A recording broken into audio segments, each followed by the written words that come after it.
है शिव महापुराण का।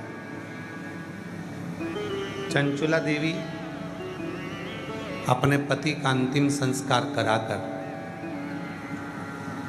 काशी गई।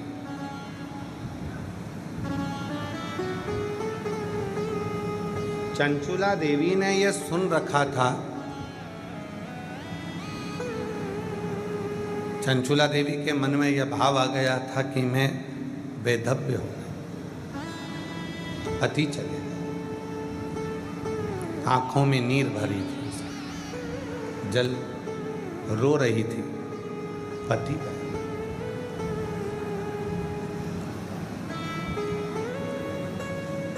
काशी के गंगा घाट पे जाते जाते चंचुला देवी के कानों में शिव महापुराण की कथा का थोड़ा सा रस तत्व, कहीं कथा चल रही होगी तो उसके कानों में आ गया, उसके कानों में शब्द आ गए,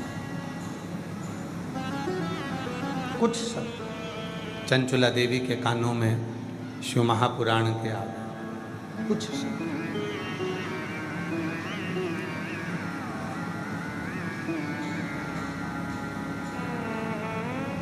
चंचुला देवी के मन में विश्वास जाग गया, अब मैं बेधव्य नहीं हूँ।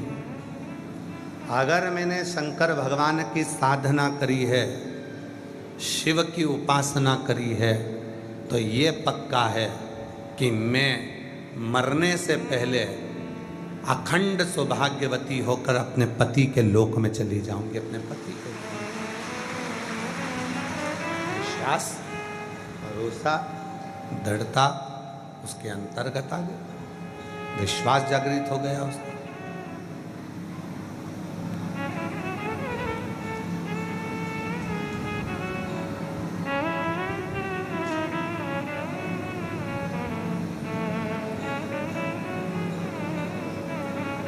कितना सुंदर कहा है, जब चंचुला देवी बिंदु प्रेत योनि में पड़ गया और चंचुला देवी जब कथा सुनने के लिए बैठी, थोड़ा सावधानी से जितने भी ऑनलाइन कथा को सुन रहे हैं, फेसबुक, यूट्यूब पर, आस्था चैनल पर, और जो कुबरेश्वर बाबा के इस पवित्र कंकर शंकर की भूमि पर कथा सुन रहे हैं, थोड़ा ध्यान लगा कर सुनना, सावधान।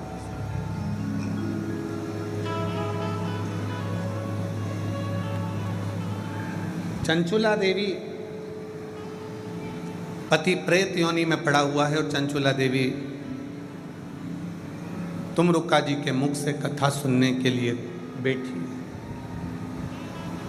हाथ जोड़े उसने, नमन किया। तुमरुका जी ने मन में विचार करा कि चंचुला देवी के मुख से कोई शब्द नहीं निकल रहा, मौन है, चुप।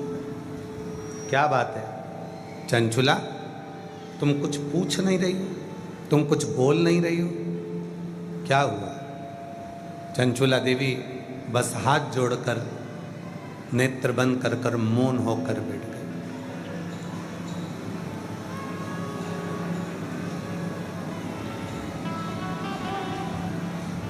मेरे मन की एक अभिलाषा है, बस वो अभिलाषा जिस दिन मेरी पूरी होगी, मैं जान जाऊंगी कि शिव कंकर कंकर में शंकर बनकर विराजमान है।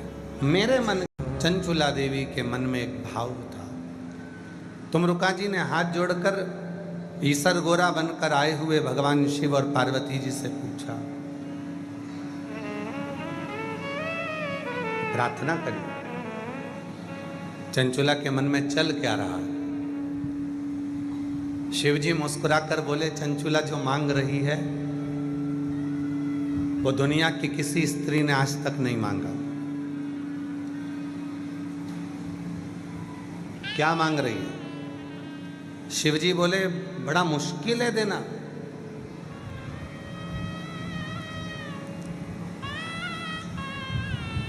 जो चंचुला मांग रही है वो संसार की कोई स्त्री ने, कोई पुरुष ने आज तक नहीं मांगा,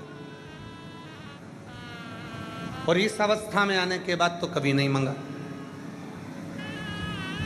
तुमरुका जी ने पूछा कि आप बताओ, मुझे तो मालूम पड़े कि शिव महापुराण की कथा सुनने वाली चंचुला देवी आखिर मांग क्या रही? शंकर जी कहने लगे विधि के विधान को पलटना पड़ेगा, ब्रह्मा के लेख को पलटना पड़ेगा, संसार की रीत को बदलना पड़ेगा जो चंचुला मांग रही है। तो भगवान तुमरुका जी ने पूछा मांग क्या रही है? तो कहा चंचुला मांग रही है भले में बेधव्य हो गई, पर मैं जब प्राणों को त्यागूं तो पति लोक में रहूं और सतियों के तीर्थ में निवास करूं, बस ऐसी प्रार्थना। जहां अखंड सौभाग्यवती सतियां रहती हैं, जहां सावित्री रहती है, जहां अनसुईया रहती है, जहां पार्वती रहती है, जहां सती रहती है, जहां ललिता रहती है, जहां स्वयं माँ जगत जननी जगदम्बा अम्बा स्वयं निवास करती है, जिस सती लोक में लक्ष्मी रहती है, जिस सती लोक में पार्वती रहती है, जिस सती लोक में स्वयं ब्रह्माणी रहती है, जिस सती लोक में सावित्री अनसुईया अनेक अनेक संसार की सारी सतियां जिस लोक में निवास करती हैं, उस लोक में चंचुला कहती है कि मुझे जाना है, मुझे जाना, उस लोक में मेरा निवास होना चाहिए। पर ये तो बेधव्य हो गई, फिर उस लोक में कैसे रहेगी?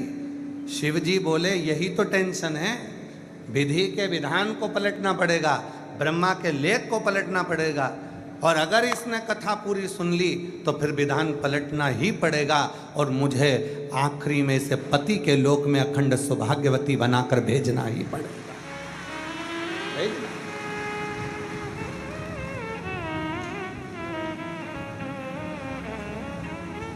पूरी दुनिया में, पूरे संसार में, पूरे ब्रह्मांड में केवल और केवल एक शिव महापुराण की कथा ही एक ऐसी है कि कुंवारी कन्या सुने, सौभाग्यवती नारी सुने, चाहे वैधव्य नारी सुने, चाहे बच्चा सुने, चाहे बूढ़ा सुने, चाहे गर्भवती नारी सुने, चाहे कोई पलंग पर पड़ा है वो भी सुने, और उसके हृदय में जो कामना होती है वो कामना उसकी पूर्ण जरूर होती है। ये शिव महापुराण का प्रताप, जो कामना